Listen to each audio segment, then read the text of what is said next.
ఎడారిలో సెలయేర్లు జూన్ 24వ తేదీ.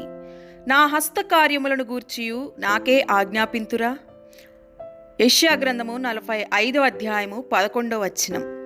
యేసు ప్రభువు తన అద్భుత కార్యాలు చేసేటప్పుడు ఈ వాక్య భాగాన్ని ఆధారం చేసుకున్నాడు. యెహోషువాకి విజయ గడియలు సమీపించగా శత్రునాశనము సంపూర్ణమయ్యేలా తన కత్తిని ఆకాశం వైపుకి చాపి సూర్యుడా అస్తమించకు అని ఆయన ఆజ్ఞాపించినప్పుడు ఈ వాగ్దానాన్నే ఉపయోగించుకున్నాడు. 3.5 సంవత్సరములు ఏలియా ఆకాశపు వాకిళ్లను మూసి వర్షం లేకుండా చేసిన సందర్భం దేవుని హస్తకార్యాలను గురించి ఆయన్ని ఆజ్ఞాపించినట్టే కదా. మరణశయ్య పైన ఉన్న వ్యక్తి దగ్గర మోకాళ్ళుని మరణాన్ని దూరంగా తరిమిన మార్టిన్ లూథర్కి ఈ అధికారాన్ని ఇచ్చింది ఈ మాటే. దేవుడు మనల్ని తనతో ఒక ఉత్కృష్టమైన సంబంధాన్ని కలిగి ఉండడానికి పిలుస్తున్నాడు. ఆకాశ విశాలాన్ని నా చేతులతో పరిచాను, దానిలోని నక్షత్ర సమూహాలను ఆజ్ఞాపిస్తున్నాను అంటూ యెహోవా దేవుడనే మాటలు మనకందరికీ తెలుసు. అయితే ఇలాంటి దేవుడు మన ఆజ్ఞలను స్వీకరించటానికి సిద్ధపడి మనల్ని ఆహ్వానిస్తున్నాడు. ఏమిటి విపరీతం! ఇలాంటి సంబంధం ఎంత ఆశ్చర్యం!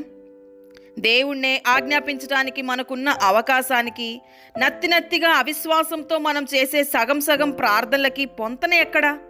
నమ్మకం లేక మనం చేసిన ప్రార్థనలనే మళ్ళీ చేస్తూ ఉంటే ఇక వాటికి పదునెలా ఉంటుంది? తన ఇహలోకపు అవతారంలో దేవుడైన యేసుక్రీస్తు చాలాసార్లు మనుషుల ఆజ్ఞల కోసం అడిగాడు. యెరికో పట్టణంలో ప్రవేశిస్తూ ఉన్నప్పుడు గ్రుడ్డివాళ్ళు ఎదురైతే తనకై తాను ఏమీ చేయలేదు. నేను మీకు ఏమి చెయ్యాలని కోరుచున్నారు అంటే చెప్పండి, నేను సిద్ధంగా ఉన్నానన్నట్టే కదా. తన మహిమల తాళపు చెవిని సురోఫెనికయ స్త్రీకి అప్పగించి నీ ఇష్టం, ఏం కావాలో తీసుకో అన్నట్టు యేసుక్రీస్తు ప్రవర్తించలేదా? తన పిల్లలను ఎలాంటి ఉన్నత స్థానానికి వాగ్దానం ద్వారా దేవుడు హెచ్చిస్తూ ఉన్నాడో మన మానవ జ్ఞానం అర్థం చేసుకోగలదా? ఆయన ఏమంటున్నాడు? మహిమా ప్రభావాలన్నీ నీ ఆధీనంలో ఉన్నాయి, నా నామం చొప్పున నువ్వు ఏమడిగినా నేను నెరవేరుస్తాను. కొండతో చెప్పండి, కడలిలో పడమని. గుండెలో సంక వదలండి, తండ్రి మాటని నమ్మండి. అడ్డమైన కొండల్ని తండ్రి పేరట అదిలించండి. హుంకరించిన అడ్డుగోడను తృణీకరించండి మౌన ప్రార్థనతో.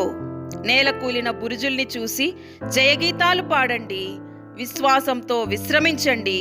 ఇత్తడి తలుపులు, ఇనుప గడియలు విశ్వాసి సాగిపోవడానికి వింతగా తెరుచుకుంటాయి. విలువైన నెత్తురు తెచ్చిన విమోచన రాత్రిని పిలవండి. త్రిత్వం ఏకమై తెస్తుంది దాన్ని. ఇది జరుగుతుంది, నమ్మండి వాక్యాన్ని. అడ్డమైన కొండల్ని తండ్రి పేర అదిలించండి. విశ్వాసాన్ని చేబూని సందేహాన్ని త్యజించి అసాధ్యాలను సాధ్యం చేసే అద్భుతమైన శక్తిని ధరించి అన్నిటినీ జరిగించండి. వాక్యంలో నిలబడి అడ్డమైన కొండల్ని తండ్రి పేర అదిలించండి. దేవుడి మాటలను దీవించునుగాక. ఆమేన్.